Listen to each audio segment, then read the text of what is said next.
Good morning students. हमने last topic discuss किया था charge distribution and energy loss.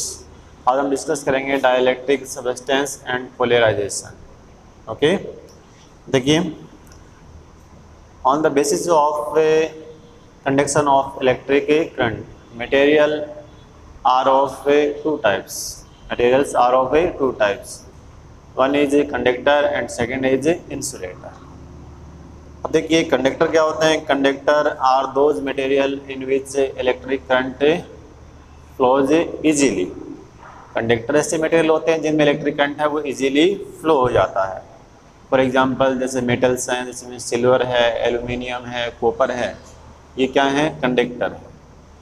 इसमें सिल्वर है वो बेस्ट कंडक्टर है, ठीक है। और जबकि इंसुलेटर भी मटेरियल होते हैं जिनके अंदर करंट फ्लो नहीं होती है। और इसमें आपको मैंने जैसे बताया, प्लास्टिक है, वुड है, रबर है, ये सब क्या है? इंसुलेटर है। अब देखिए आगे, डाइलेक्ट्रिक सबस्टेंस एंड पोलराइजेशन। देखिए, डाइलेक्ट्रिक हैं वो एक तरह से इंसुलेटर ही होते हैं, ठीक है।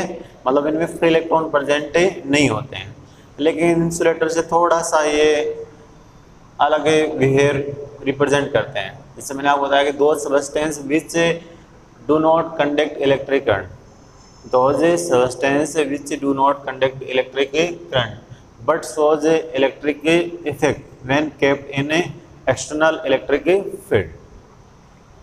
ओके, मतलब जो करंट का कंडक्शन तो नहीं करते हैं, लेकिन जब इन्हें एक्सटर्नल इलेक्ट्रिक फील्ड में रखते हैं तो इलेक्ट्रिक इफेक्ट है वो शो करते हैं। तो ऐसे मटेरियल को हम कहते हैं डाइलेक्ट्रिक सबस्टेंस। फॉर एग्जांपल है ebonite, wax, paper, oil etcetera, ठीक है। ये किसके एग्जांपल हैं? डाइलेक्ट्रिक के, ठीक है। ये करंट का कंडक्शन तो नहीं करते हैं, लेकिन अगर हम इन्हें एक्सटर्नल फील्ड, इलेक्ट्रिक फील्ड में रखेंगे तो ये इलेक्ट्रिक इफेक्ट है वो शो करते हैं। क्लियर? और dielectric substances are of two types. Dielectric substances are of two types.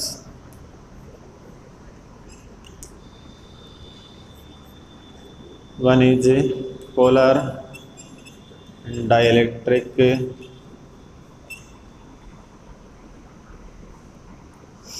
substance, polar dielectric substance, और second non polar dielectric substances.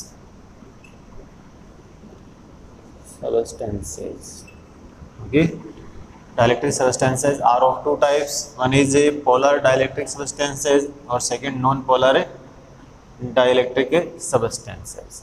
Okay, अब देखिए next polar dielectric substance। okay, so those substances in which the center of positive and negative ions of molecules are not coincided but are separated are called polar dielectric substances। ठीक है, जिनमें positive और negative ion के जो centre होते हैं वो coincide नहीं होते हैं। कोइंसाइड का मतलब एक जगह नहीं होते हैं, वो थोड़े सेपरेट होते हैं। इस टाइप के मटेरियल्स को हम क्या कहते हैं? Polar dielectric substances. ओके, इसके एग्जांपल्स क्या हैं? HCl है, H2 है।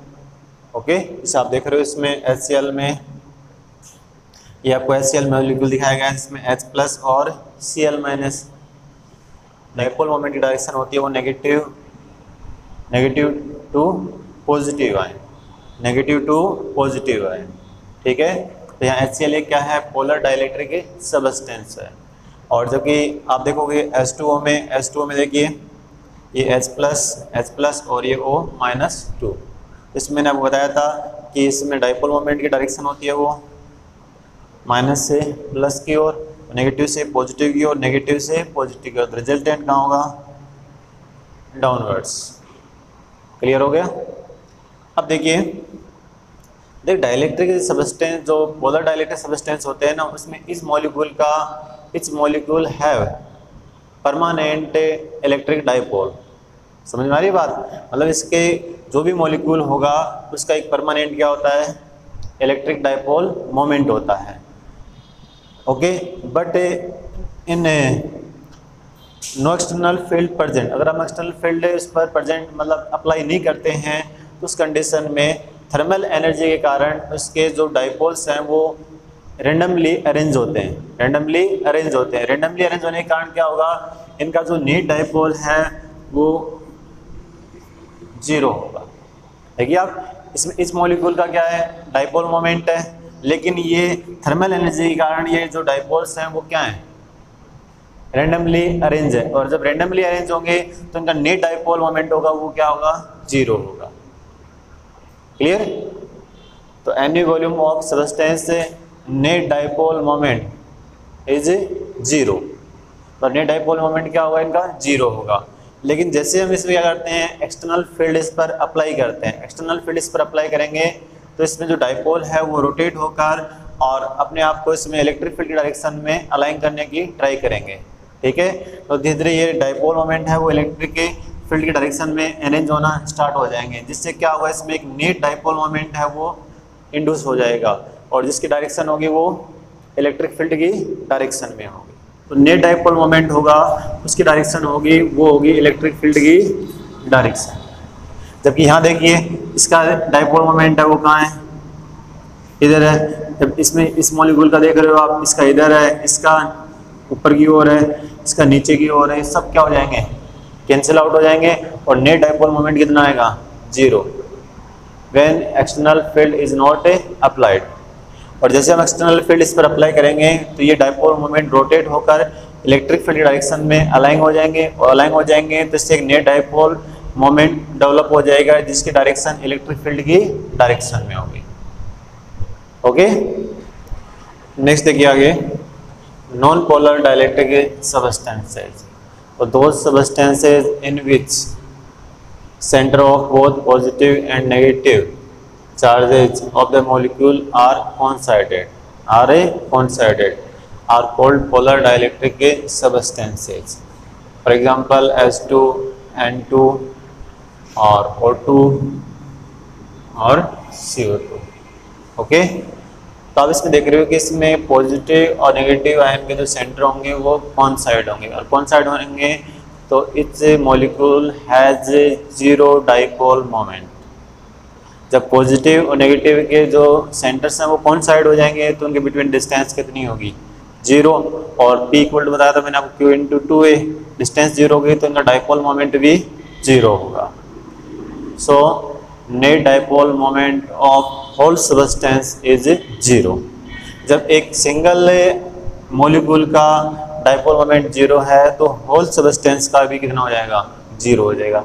लेकिन पोलर डाइलेक्ट्रिक सब्सटेंसेस कंडीशन में ऐसा नहीं था, इस molecule has definite electric dipole moment. उसमें आपको पोलर में बताया था मैंने, इस मॉलिक्यूल का एक परमानेंट डाइपोल मोमेंट होता है, लेकिन वो रेंडमली अरेंज होने के कारण उनका नेट डाइपोल मोमेंट है वो 0 हो जाता है।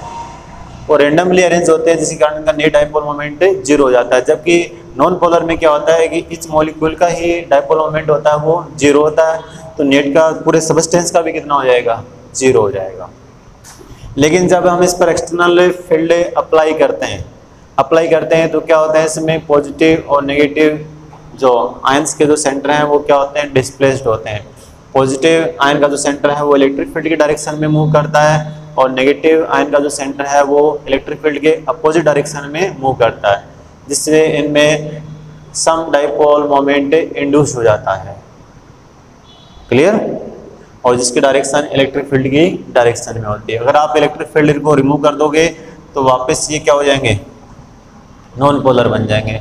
और जैसे इलेक्ट्रिक फील्ड अप्लाई करते हैं तो इसमें क्या होता है कि पॉजिटिव आयन का जो सेंटर है वो इलेक्ट्रिक फील्ड की डायरेक्शन में डिस्प्लेस्ड होता है और नेगेटिव आयन का सेंटर है वो इलेक्ट्रिक फील्ड की डायरेक्शन में डिस्प्लेस्ड होता है। तो इनके बिटवीन कुछ ना कुछ डिस्टेंस आ जाएगी जिससे इनके अंदर एक डाइपोल मोमेंट इंड्यूस हो जाएगा।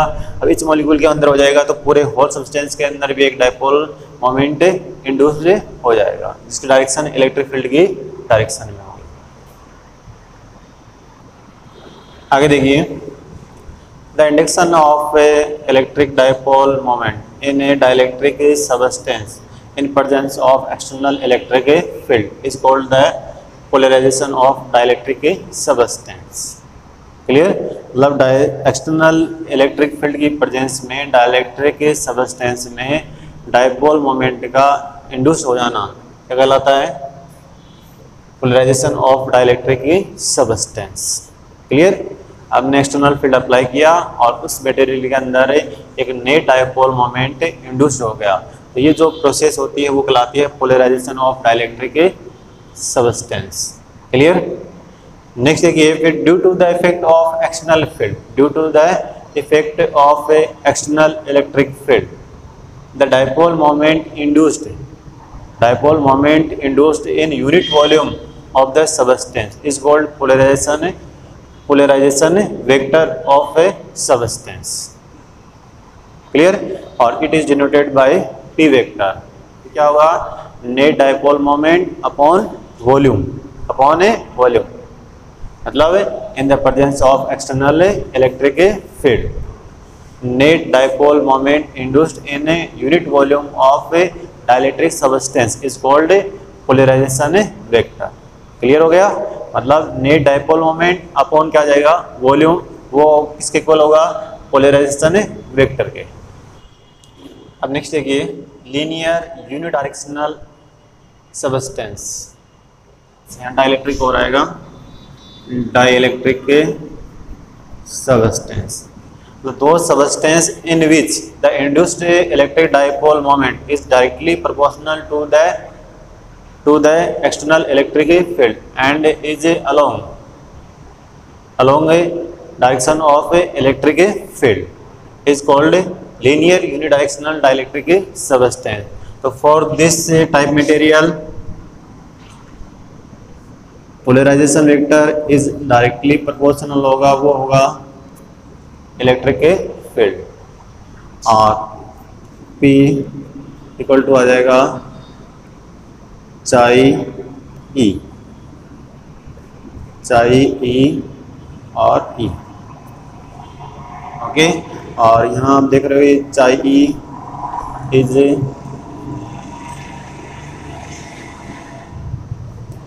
proportionality constant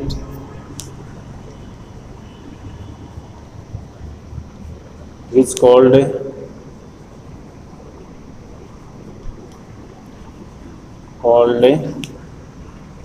electric susceptibility,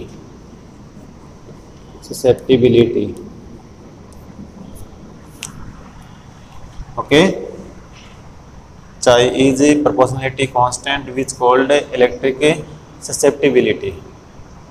clear, okay, मतलब जो यूनिडायरेक्शनल डाइलेक्ट्रिक सबस्टेंस होते हैं उनके लिए जो पी वेक्टर होगा, पी वेक्टर बताया था मैंने आपको, पोलराइजेशन वेक्टर होगा वो डायरेक्टली प्रोपोर्शनल इलेक्ट्रिक फील्ड, और प्रोपोर्शनलिटी का साइन रिमूव करेंगे तो अपने पास आ जाएगा एक कांस्टेंट, और एक कांस्टेंट क्या है? Electric susceptibility.